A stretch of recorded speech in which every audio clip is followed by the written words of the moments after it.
Olá, que prazer estar aqui com vocês mais uma vez, em nome de Jesus, com esse programa maravilhoso. Hoje nós vamos falar sobre a força da mulher no espiritismo, em outras áreas também das religiões, como a mulher hoje está mais presente nas palestras, nos congressos, e como ela traz a paz e traz a harmonia da família, quando ela está sempre buscando conhecimento, traz muita harmonia para o lar. Não é mesmo, professor? Tudo bem com você? Tudo bem. Que bom estarmos mais uma vez reunidos em nome de Jesus. Realmente, nosso programa hoje irá falar a respeito dessa força da mulher espírita e nós não estamos no mês de março, né?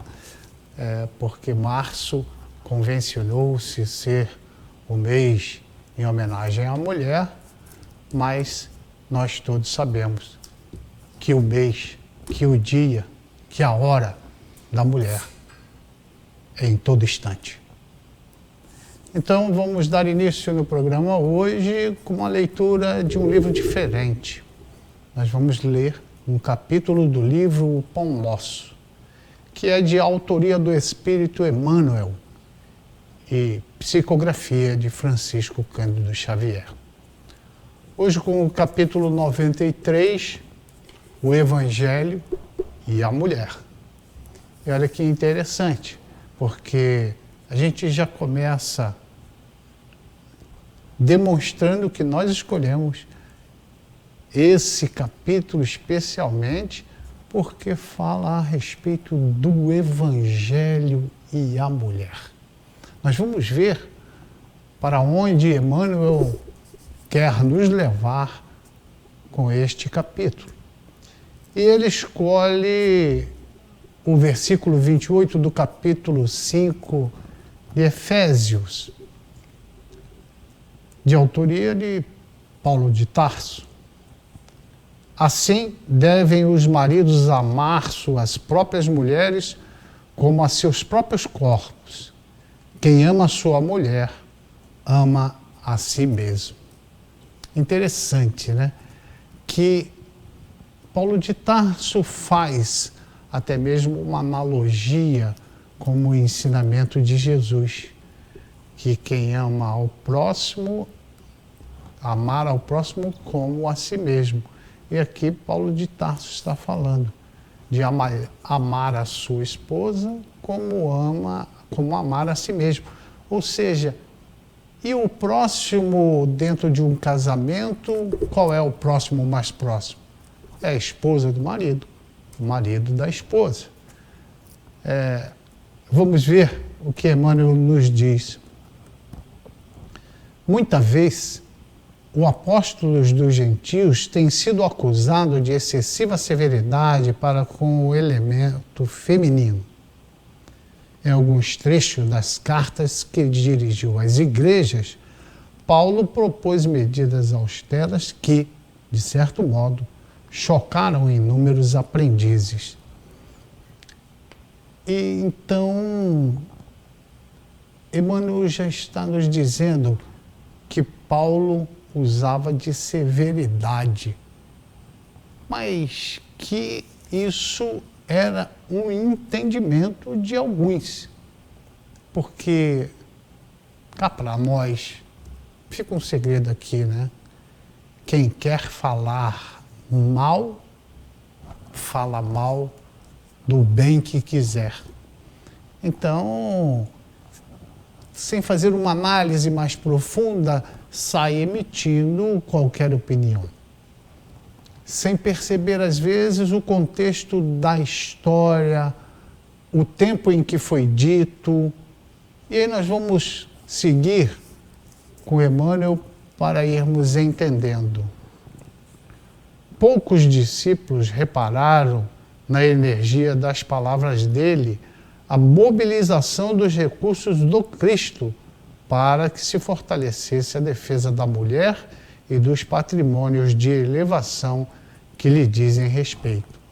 Bom, Aqui Emmanuel já faz uma amarração bastante interessante do que já foi dito até agora. Porque antes do Cristo, a mulher era a coisa, ou seja, qualquer coisa. Coisa no seu sentido realmente genérico. Um cavalo, uma vaca, um escravo, uma mesa, uma mulher, um pouco de trigo, ou seja, realmente qualquer coisa. E nosso Senhor Jesus Cristo já começa, 2025 anos atrás, a mudar esse conceito, a criar novas diretrizes para a sociedade. Começa a demonstrar que a mulher tem valores iguaizinhos os dos homens. Pedro mesmo, vamos lembrar, que até antes e durante a vivência com Cristo, ele uma vez se espantou e não quis que a mulher sentasse junto dos discípulos para a refeição. Estranhou e quis dizer que não, quis espernear, porque a mulher não se sentava junto com os homens. Coisa que depois, bem depois, ele, pelos exemplos do Cristo, ele foi se modificando. Com Jesus começou o legítimo feminismo. Não aquele que enche as mãos de suas expositoras com estandartes coloridos das ideologias políticas do mundo, mas que lhes traça nos corações diretrizes superiores e santificantes. Ou seja, nosso Senhor Jesus Cristo dá o devido valor à mulher e que ela deve se apontar na sociedade, deve se despontar como aquela que constrói e edifica valores do bem. Não é ser feminista pelo simples fato de ser feminista e querer tomar a frente de toda e qualquer situação, atropelando inclusive todo e qualquer valor, como Emmanuel está dizendo aqui, que como isso, um livro escrito há mais de 70 anos atrás, como se estivesse escrevendo agora, no início do ano. Então é bastante interessante essas coisas que a gente vai aprendendo dentro do Espiritismo. Nos ambientes mais rigoristas em matéria de fé religiosa, quais o do judaísmo, antes do mestre, a mulher não passava de mercadoria condenada ao cativeiro. Vultos eminentes, quais Davi e Salomão, não conseguiram fugir aos abusos de sua época nesse particular. O Evangelho, porém, inaugura nova era para as esperanças femininas. Nele vemos a consagração da Mãe Santíssima, a sublime conversão de Madalena, a dedicação das irmãs de Lázaro, Maria e Marta, né? O espírito abnegado das senhoras de Jerusalém, que acompanham o Senhor até o instante extremo.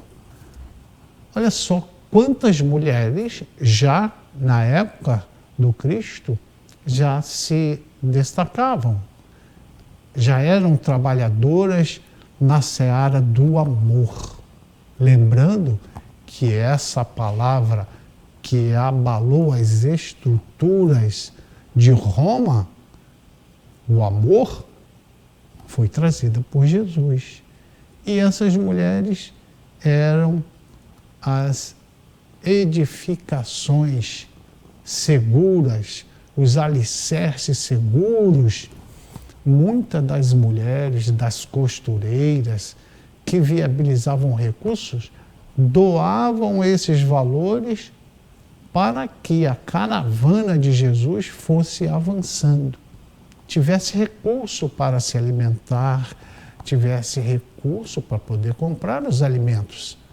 Então, vejam a participação da mulher de frente, como das mulheres dos bastidores. Desde Jesus, observamos crescente respeito na terra pela missão feminil. Paulo de Tarso foi o consolidador desse movimento regenerativo. Apesar da energia áspera de que ele assinala as palavras, procurava levantar a mulher da condição de aviltada, confiando-a ao homem na qualidade de mãe, irmã, esposa ou filha, associada aos seus destinos e como criatura de Deus, igual a Ele. É que, como eu disse anteriormente, quem quer falar mal de qualquer forma. E muitas das vezes fala mal somente por ignorância mesmo. Porque às vezes lê um texto e não sabe fazer a interpretação. Lê atualmente escritas das cartas de Paulo de Tarso e aponta como sendo grosseiro, que queria alijar a mulher do processo do cristianismo, quando que não é verdade. Paulo de Tarso tem vários exemplos de várias mulheres que passaram pelo caminho de Paulo de Tarso e que o ajudaram e que ele aceitava ajuda e que por muitas vezes ele ajudou várias mulheres e que convidava elas a ser fiel no caminho, a ser contribuidora do Evangelho de Jesus. Basta ler com mais atenção, basta se dedicar. Aqui eu tenho a anotação como a discípula Dorcas, a costureira, no livro de Atos aos Apóstolos, na cidade de Jope. Também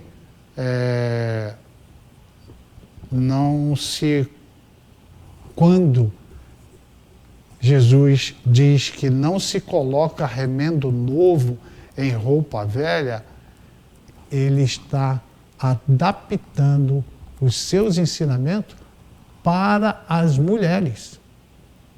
Tem um determinado momento que Jesus faz essa mesma analogia com o vinho, falando para os homens.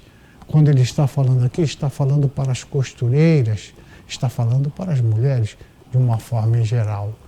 Então, Jesus, que é o modelo e guia da humanidade, ele, desde aqueles tempos, ele começa a nos ensinar que a mulher faz parte das nossas vidas e que devemos lembrar na doutrina espírita que nós somos espíritos. Já falamos isso N vezes, nós estamos numa vestimenta carnal. O espírito não tem sexo, não tem esta indumentária, esta característica masculina e feminina. Tem psiquismo masculino e feminino, mas eu estou no gênero masculino hoje, na encarnação futura, posso estar no gênero feminino, desde estar no gênero feminino hoje, amanhã pode estar na outra encarnação no gênero masculino. Quer dizer, nós temos a oportunidade de crescermos moralmente, intelectualmente, espiritualmente, experimentando uma hora uma vida no ser feminino, uma hora numa vida no ser masculino. É interessante. E então, Deise, tem alguma pergunta a respeito do livro, do texto? Nós temos, professor, umas perguntas, mas nós vamos para o intervalo e voltamos já já. Vai ser rápido. Já voltamos já já. Obrigado.